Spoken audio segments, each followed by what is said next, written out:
Ada ya? Oh iya. Oh iya. Assalamualaikum warahmatullahi wabarakatuh. Selamat pagi anak-anakku sekalian. Alhamdulillah pagi ini kita bertemu kembali pada pertemuan yang ketiga ya, pada mata pelajaran IPA.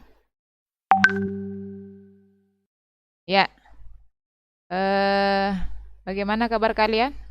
Mudah-mudahan selalu dalam keadaan sehat ya, ceria dan semoga dalam suasana hati yang senang ya.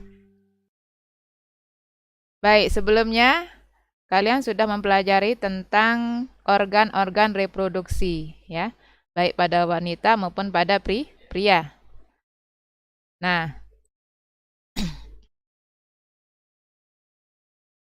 kalian tahu sendiri bahwa organ-organ tersebut nantinya akan bekerja menghasilkan sel ya, yaitu sel kelamin. Pada pria, sel kelaminnya disebut sperma dan pada wanita disebut dengan ovum atau sel telur ya.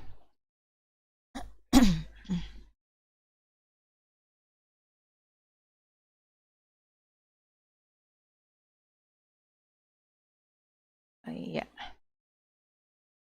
Baik, untuk pertemuan yang ketiga ini, materi yang akan kita bahas adalah tentang fertilisasi, kehamilan, dan menstruasi ya. Jadi, setelah organ reproduksi kita bekerja menghasilkan sel telur, ini ya, setelah menghasilkan organ reproduksi pada wanita, bertugas menghasilkan sel telur, kemudian pada pria nanti ini organ-organ reproduksinya menghasilkan yang namanya sperma atau ya sperma ya.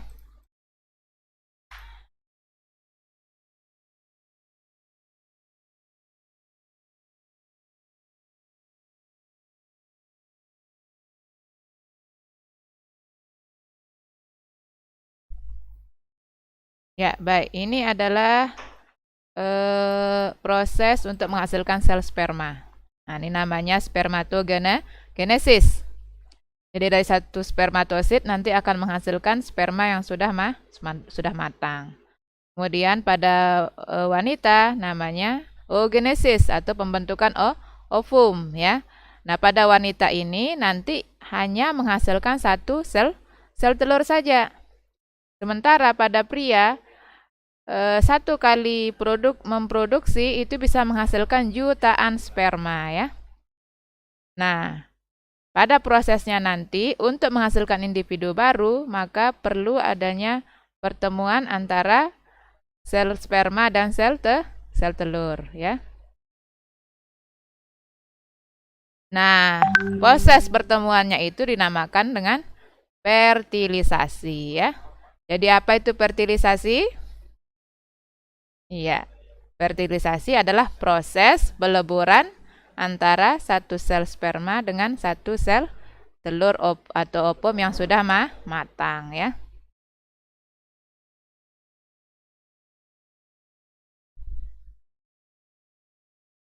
Ya, ini adalah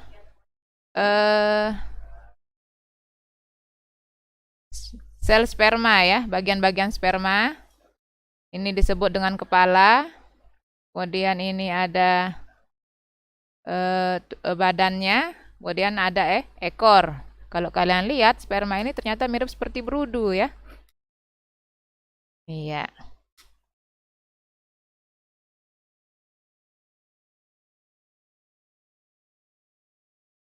Nah, nanti pada prosesnya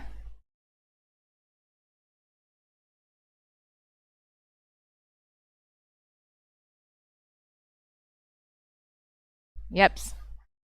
Nah, pada animasi berikut ini, di makromedia berikut ini akan terlihat bagaimana proses fertilisasi tersebut, yaitu pertemuan antara sel sperma dan sel telur.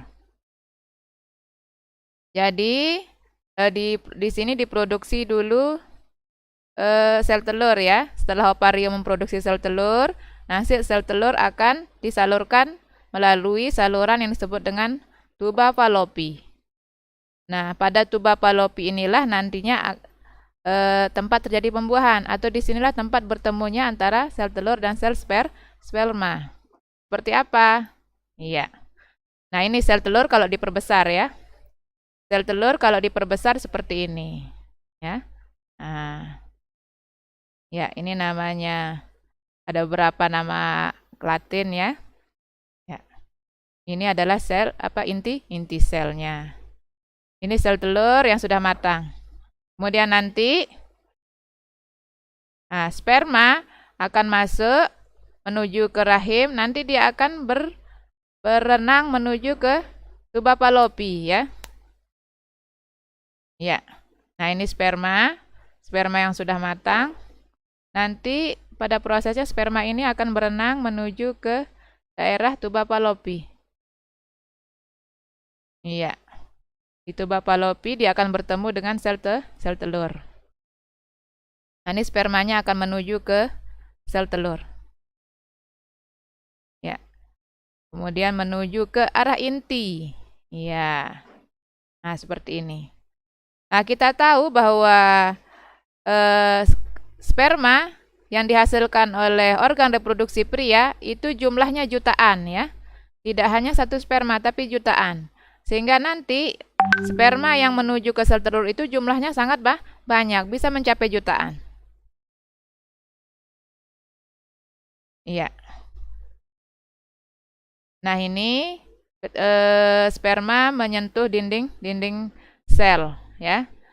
Mencoba masuk menuju ke inti sel. Ya.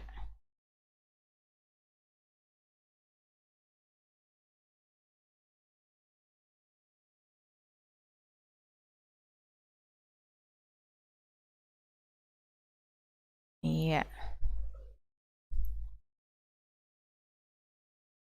Nah, jadi setelah satu sperma masuk, maka secara otomatis sel ini membentuk sebuah zat kimia yang akan melindungi inti ya. Nah, nanti sehingga ini ada beberapa sperma yang lain. Nah, seperti ini. Ketika akan masuk, mereka sudah tidak bisa lagi karena inti selnya sudah terlindungi. Ya. Nah, terjadi pembelahan sel. Ya. Nah, ini adalah pembelahan sel, pembelahan mitosis ya.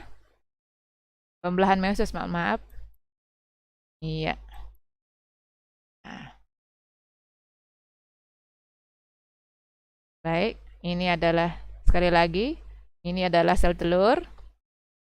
Kemudian ketika diperbesar, bentuknya seperti ini. Nanti sperma akan berenang ya dari vagina, terus berenang menuju rahim. Nah, ke sini. Nanti di sini akan bertemu dengan sel telur. Ya, ini sperma. Bisa mirip seperti berudu ya. Iya. Masuk. Iya, ini spermanya masuk. Iya, mencoba menembus dinding sel.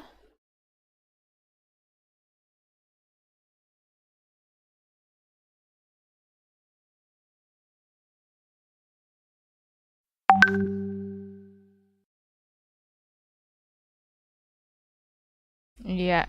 Kemudian setelah satu sperma masuk, maka sel telur akan membentuk lapisan yang nanti akan menghalangi sel sperma yang lain untuk menembus dinding sel ya. Ya, sehingga nanti terlindungi. Jadi setelah satu sperma membuahi, maka sperma yang lain tidak bisa membuahi lagi ya. Ya. Jadi ini terhalang masuk ya. Iya, ini inti sel melakukan pembelahan meiosis.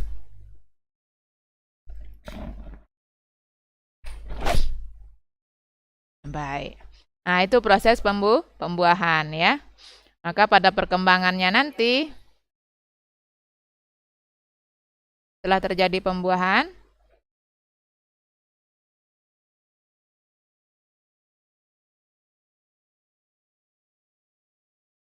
ya, maka setelah terjadi pembuahan, maka disebut perkembangan selanjutnya disebut dengan kehamilan atau gestasi, ya. Jadi sel telur yang tadi, ya,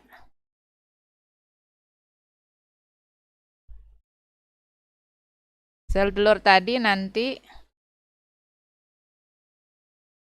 pada perkembangannya akan melalui proses seperti ini, ya, mulai dari sel telur yang sudah dibuahi sampai seterusnya nanti akan menghasilkan menjadi embrio, akan menjadi janin, ya. Seperti ini. Dari jadi satu sel telur, kemudian melalui perkembangan, terus iya.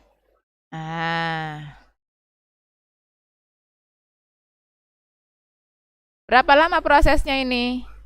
Iya, benar ya. Selama 9 bulan, ya. 9 bulan, tepatnya 9 bulan 10 hari dari mulai proses pembuahannya sampai ke sang janin siap dilahirkan, ya.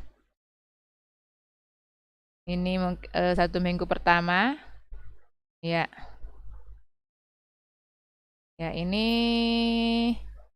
bayi, perkembangan bayi sudah ada matanya. Di awalnya sudah ada mulai terbentuk mata dan seterusnya, ya, sampai dengan janin yang siap untuk dilahirkan, ya.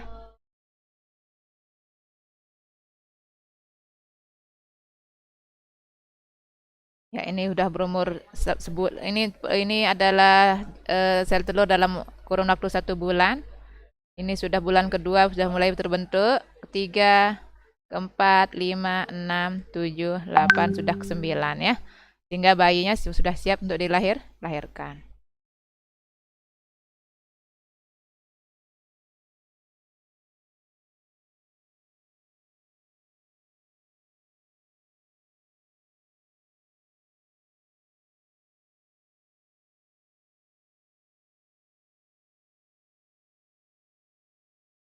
Ya. Sel telur yang sudah dihasilkan tadi, ketika dia kemudian ada sperma yang masuk membuahi, maka akan terjadi pembuahan. Tetapi ketika tidak ada sperma yang masuk, maka nanti sel telur tadi, seperti ini, ya. Sel telur yang tadi dihasilkan tersebut, jika tidak ada yang membuahi, maka nanti dia akan hancur atau meluruh, ya. Prosesnya ini disebut dengan menstruasi, ya. Seperti ini. Iya. Ya, jadi sel telur tadi ketika tidak dibuahi dia akan lanjut menuju ke rahim. Jadi rahim kita itu pada saat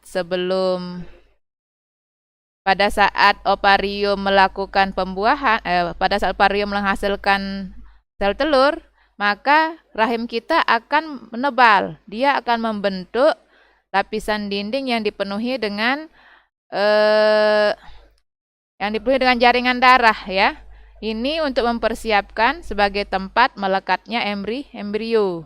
Jadi embrio nanti asupan nutrisinya akan dari sini. Ya. Jadi sekali lagi, pada saat ovarium menghasilkan sel telur, maka rahim akan mempersiapkan diri dengan cara menebal, ya. Ini dipenuhi dengan jaringan-jaringan yang berisi darah, ya. Nah, disinilah nanti tempat perkembangan embrionya. Nah, ketika kemudian tidak terjadi pembuahan, maka secara otomatis dinding yang tadi sudah terbentuk tersebut akan sobek atau meluruh atau akan hancur, ya. Nah, seperti ini. Jadi, ketika sel telurnya tidak dibuahi, maka dinding rahim yang tadi menebal, maka akan meluruh atau hancur, ya, atau dibuang. Nah, darahnya tersebut akan dikeluarkan melalui vagina.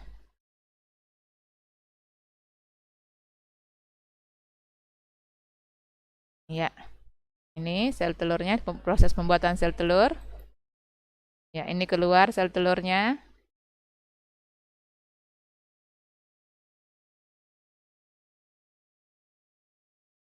Ya, ini menghasilkan sperma. Ternyata tidak terjadi pembuahan.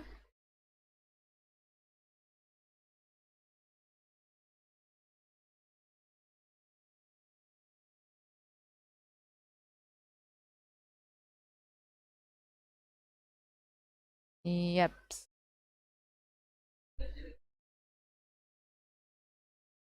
Ya, ini kalau dia terjadi pembuahan ya.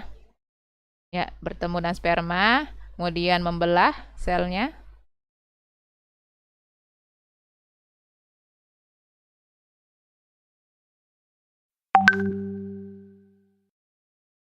Ya. Tapi ketika kemudian tidak ada sperma, maka sel telur ini tidak ada sperma yang datang ya, maka nanti dia akan dibuang atau meluruh bersama dengan dinding rahim. Ya, seperti ini.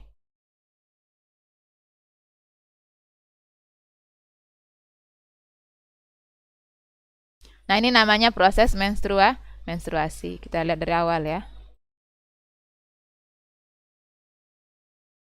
Ya, baik. Ya, di sini dihasilkan hormon PSH.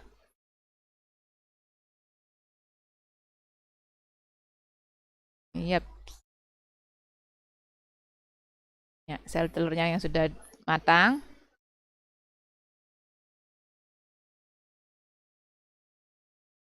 Nah, ketika ini sudah matang, maka otomatis dinding rahim menebal ya. Ini penuh dengan jaringan darah. Kemudian, iya, datang sperma. Ini kalau terjadi pembuahan ya. Kalau terjadi pembuahan, maka nanti otomatis sel telur akan melakukan pembelahan ya. Pembelahan terus sampai sekian menghasilkan beberapa sel ya. Tapi ketika tidak terjadi pembuahan, tidak ada sperma, maka sel telur tersebut nanti akan dibuang atau meluruh bersama dengan dinding rahim. Itulah yang namanya menstruasi. Nah, menstruasi ini rentang waktunya antara 14 sampai 28 hari ya. Jadi setiap kalian itu berbeda-beda fasenya. Ada yang 14 hari, ada yang 21 hari, bahkan ada yang sampai 28 hari. Jadi rentang waktu antara periode menstruasi itu adalah 14 sampai 28 hari. Nah, kemudian berapa lama kemudian menstruasi itu terjadi? Itu pun berbeda-beda setiap orang ya. Ada yang hanya 5 hari, 7 hari, 12 hari, bahkan ada juga yang sampai 14 hari ya. Tergantung kondisi hormon pada pada tubuh kalian ya. Jadi paling lama itu 14 hari nah ya. Iya, itu adalah proses menstruasi. Ketika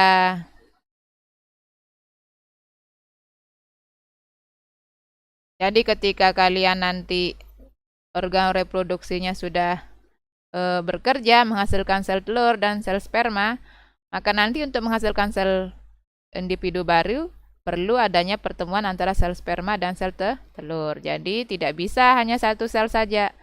Jadi perlu adanya sel telur dari ayah dan sel telur dari ibu dan sperma dari ayah ya. Nah, pertemuannya itu kita sebut dengan fertilisasi ya. Yaitu proses peleburan antara sel sperma dengan ovum. Nah,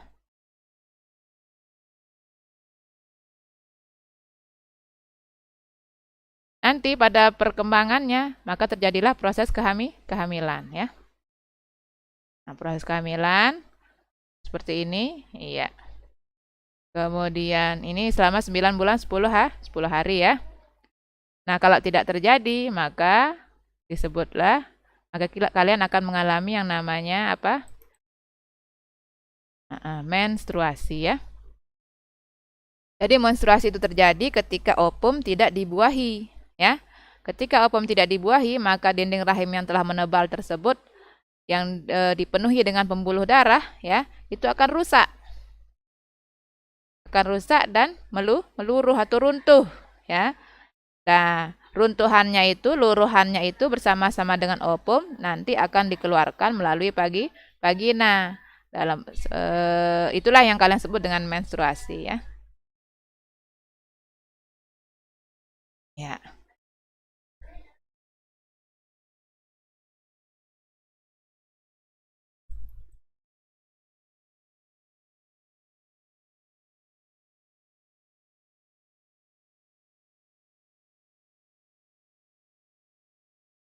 Nah, untuk selanjutnya ada beberapa hal yang bisa dilakukan untuk mencegah namanya kehamilan ya. Ini yang disebut dengan kontrasepsi ya nak ya.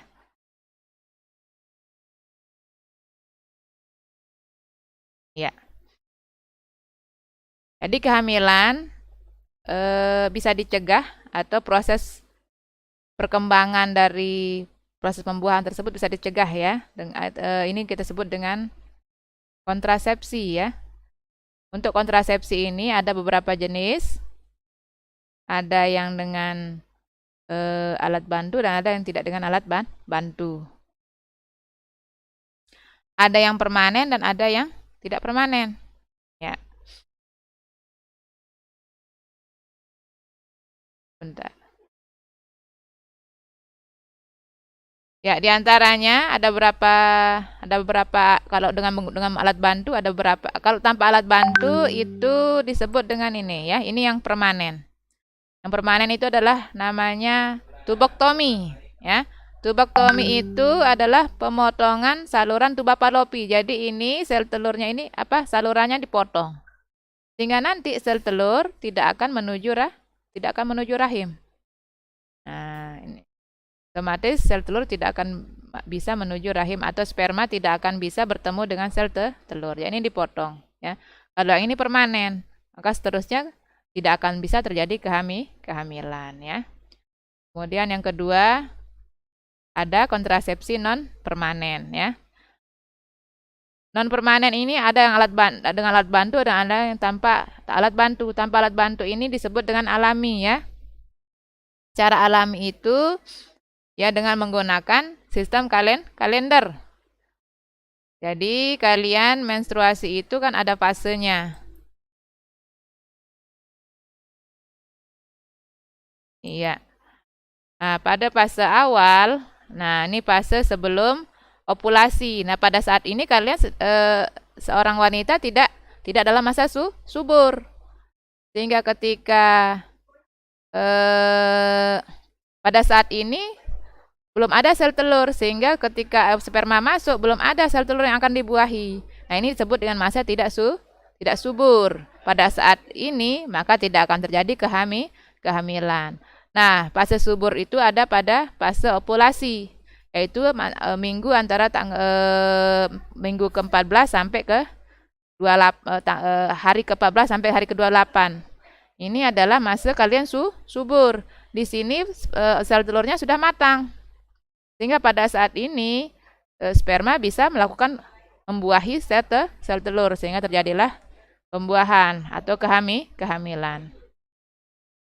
Nah, pas sesudah ovulasi nanti ini juga tidak opumnya sudah melewati tuba Fallopi, sudah menuju rahim sehingga ini sudah tidak bisa terjadi pembuahan juga ya, yaitu pada masa terakhir ya mendekati menstruasi. Yaitu hari-hari mendekati menstruasi. Nah, di situ itu juga adalah masa-masa tidak subur ya. Artinya sel telurnya sudah terbuang ya. Jadi masa tidak subur itu adalah beberapa hari setelah menstruasi dan beberapa hari sebelum menstruasi. Itu masa tidak subur ya. Pada saat itu ketika sperma masuk maka tidak akan terjadi pembuahan. Ini namanya kontrasepsi alami ya.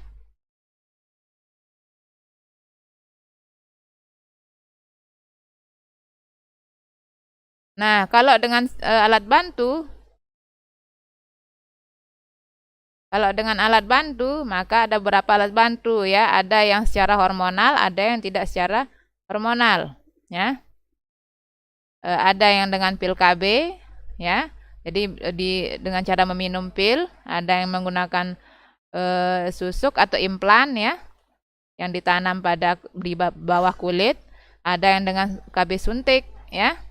Dan cara disuntik ada juga dengan IUD, ya, yaitu meletakkan alatnya pada organ reproduksi wanita, ya. Nah, ini kalau digunakan oleh wanita, ya. Nah, bisa juga dengan cara menggunakan sejenis atau disebut dengan kondom, ya. Ini nanti yang menggunakan adalah yang pria, ya. Ini alat kontrasepsi yang digunakan oleh pria. Sementara kalau kontrasepsi yang digunakan wanita bisa menggunakan pil KB, susuk, atau implan, suntikan, atau IUD, ya, atau spiral, alat yang ditanamkan di organ reproduksi wanita, ya. Ya, baik. Untuk saat ini mungkin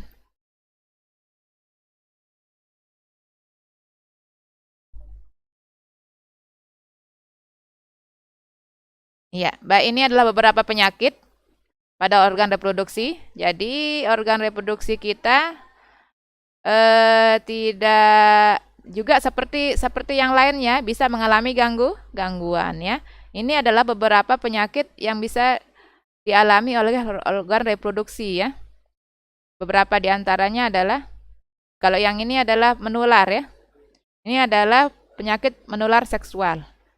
Ini sifatnya menular. Ada gonore, ada chlamydia, ada sipilis atau raja singa, ada candidiasis vagina, ya.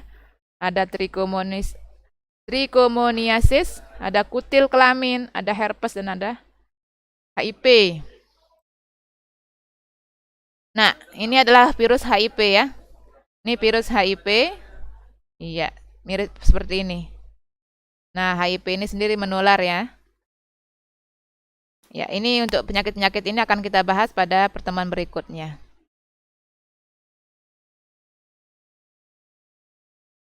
Ada beberapa penyakit menular seksual. Ini akan kita bahas pada apa saja penyakit-penyakit ini, apa yang menyerang, apa kemudian gejalanya dan sebagainya akan kita bahas pada pertemuan berikutnya, ya.